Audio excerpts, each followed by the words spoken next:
suspicious of the media and the government as well. People think Abraham Lincoln was a Democrat. Were there any Democrats at the Gettysburg Address giving speeches about liberty and justice and kindness and love? Do you hear what I'm saying? Does it necessarily follow that just because maybe the Democrats fucking spent a whole lot of money that the Republicans are the ones that are going to fix it? But look what they were spending the money on.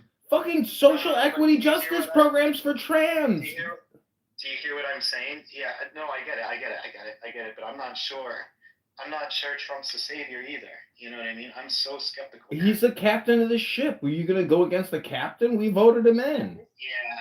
At this point, Trump is looking like the savior, especially everything he campaigned for.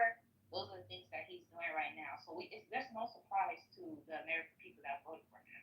I think that's why he won the popular vote and went off the swing states.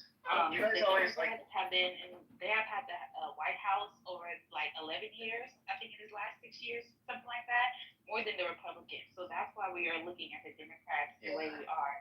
He knocks you off your balance, Mind Virus. I'm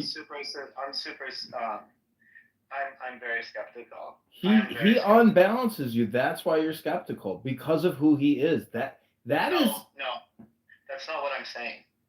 That's not what I'm saying whatsoever now. What I'm saying is that I believe the entire narrative, the savior narrative, and then Trump is coming too long. I think it's all. I think they're all full of shit, man.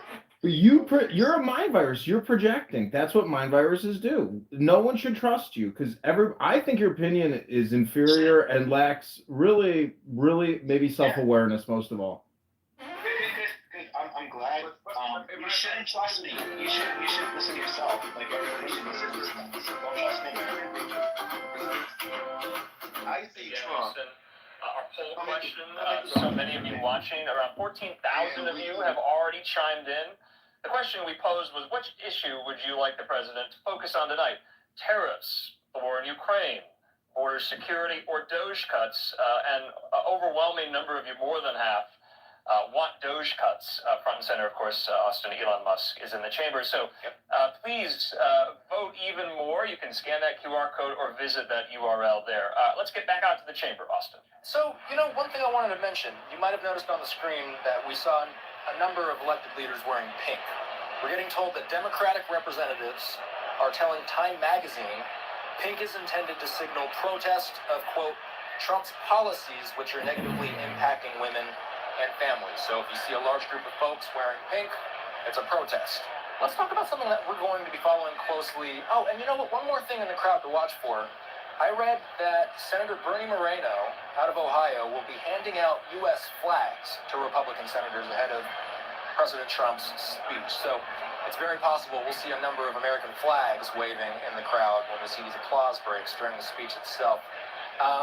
After the speech, Andrew, the big talker is going to be the Democrats' rebuttal. We're going to be listening for Alyssa Slotkin. She's the senator out of Michigan. You see some pink there. So again, we're hearing that that's an act of protest. And well, I was going to say, you mentioned that in that piece in Axios, Austin, that some of these Democrats will bring props, so to speak, to make their opinions heard. The House Freedom Caucus, remember, we were hearing from the chairman there, said that if there are any disruptions or interruptions or outbursts, that they will work to censure any of those Democrats there. And we have the First Lady, it looks like. Yes, and I'll read a little bit more of what we heard from Axios. Democrats were floating the idea of bringing props to Trump's speech, including anti-Trump signs, egg cartons to highlight the current costs of eggs, as well as pocket constitutions as the First Lady enters the chamber for an applause.